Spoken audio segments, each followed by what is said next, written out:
Hi, this is Clay. Wanted to give you a little update on the bucket system. As you can see, the tomatoes are doing really well. You can see the stems on these things are as big as, well, they're at least the size of my finger. And these tomatoes and everything were planted Mother's Day, which that makes, it's been 4 weeks. And as you can see, if you look down the line, the tomatoes are doing very well. So how did this... And the zucchini is doing excellent. We've got little zucchinis already started on them. And the leaves are just hard to believe this is growing so fast. You can see there's a zucchini over here with a blossom on it. Very large. We'll probably be eating zucchini in another month. Some of it's got to be changed. What I'm going to do is I'm going to move some of the tomatoes, like I've told in the other videos. If you're not happy with where they're situated, if they're right in direct sun, like some of, see, our cucumbers are doing well, but then the next bucket next to it's cucumbers, and that's not doing as well. It's getting a little bit of sunburn. So what I'm going to do is I'm going to, what you can't do in a normal garden, I can do with this garden. I'll pick up one of these buckets and put it in place of something else, so that you'll have a tomato, maybe a pepper, and so that the peppers and the cucumbers can get a little bit of shade from this direct sun, because these are getting a little bit of sunburn on them. And we have a system in the backyard too, and we can which move is more them anywhere. shaded. We're going to leave the tomatoes up here because in the backyard I'm keeping my cherry tomatoes and my grape tomatoes separate so that they don't cross-pollinate and have great big cherry tomatoes. I like my cherry tomatoes bite-sized.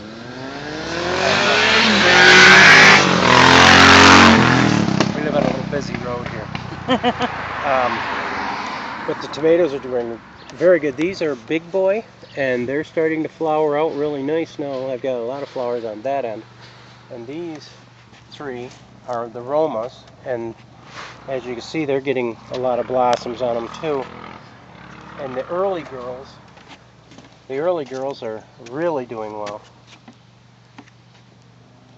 And the cherry tomatoes out back have got little cherry tomatoes on them.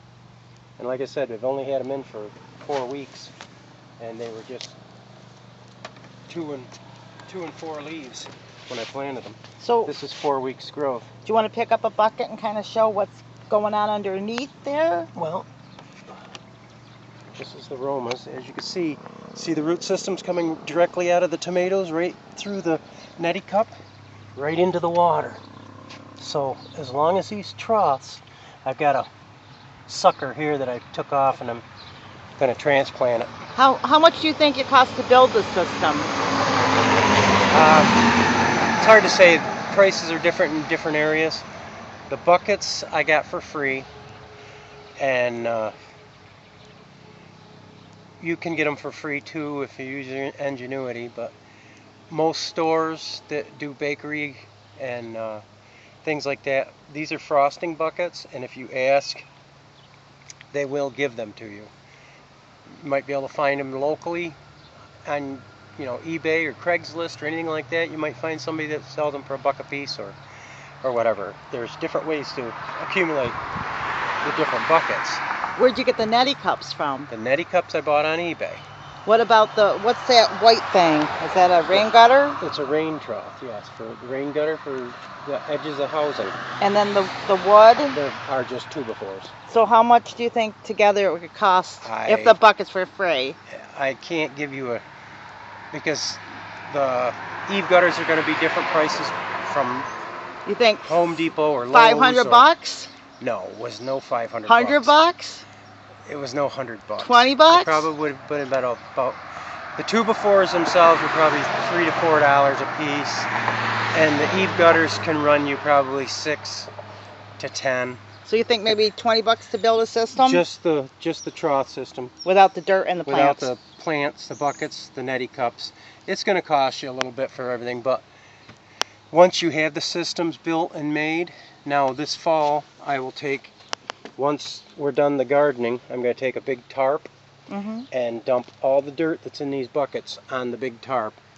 Add my chicken manure and things like that, the wood shavings from the guinea pigs, the rabbit manure. I'm going to mix it all up on this tarp and just cover the tarp and let it set for the winter. And in the spring I will just use that to refill my buckets. Put some new potting soil, buy a couple of bags of potting soil, repack my neti cups, rinse all the buckets out, and with the neti cups in there, these buckets will stack.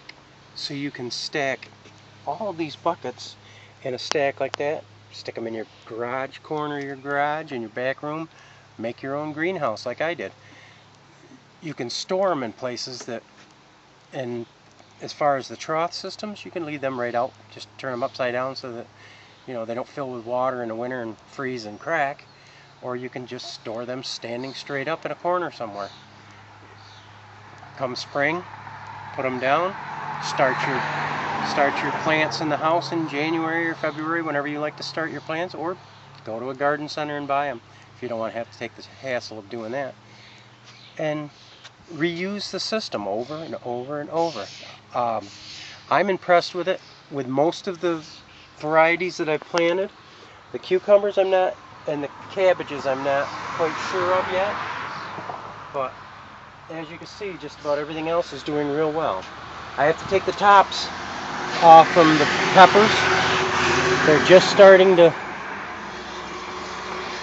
get a little bit of green back to them. They were kind of yellow from the past few days, but we had a rain and it helped them back out. But the thing to do with these is you take the top right off them, cut them right off, and then they'll bush back. You hate to do it because you might have blossoms, but the thing to do is, I'll do it right here. You just pop the top right off in it. And what'll happen is in between each one of these leaves, you'll get 3 and 4 more leaves. And what it'll do is it'll make this stalk really strong, and it'll get almost as big around your finger after a while. So you want to take the tops out of them. I know you hate to do it, especially if they get little blossoms on there and you're thinking, oh, I can get peppers. But this way you'll set them back a week or two, but you'll have triple the peppers. And all the animals will like the treats. And you can give this to your rabbits, your guinea pigs, your chickens love this stuff, the geese. I mean, nothing goes to waste on this farm. Everything gets recycled. Whether I pick them off from the garden, give them to the chickens give me eggs, they give me manure, it goes back into the garden. So it's what they call it, the circle of life. That's what it is. Well, we don't believe in the circle of life. No, we we believe God gives us But this is stuff. This is what needs to be done, especially with peppers. I did this with the Hungarians in the back. They were loaded with little peppers, blossoms, and I hated to do it, but I did it because I saw different videos where it showed this is he just came out and he ran back in. He's going to get his car done. Is a plus, and I saw the difference in the videos of how it's done, and I'm going to benefit eventually. So I'm going to pick the tops off in these today, and we'll come back in a couple of weeks and I'll show you exactly what the change has been. I could show you out back. They've really started to double and triple. So I just wanted to give you an update on how good the tomatoes were doing after 4 weeks, and probably in a couple of weeks we'll actually have some tomatoes to either fry up as green tomatoes, or if you'll watch some of our videos, you'll see us making green tomato jam. And it's yummy. Yes, and we use it all winter long, and then we'll have some ripe tomatoes, and that's my favorite. I love my tomatoes and tomato sandwiches and tomato soup and all kinds. I love my sauces. And talking about eating, we got to scoot in and have, what are we eating for lunch? Rabbit stew. So some of our homegrown rabbits, and I know everybody's going, ew. It's but delish. If you'll eat a pig or a chicken, rabbits, nothing. It's good. It's really good. This is Clay and Ruthie from Poble's Backyard Farm, and join us again.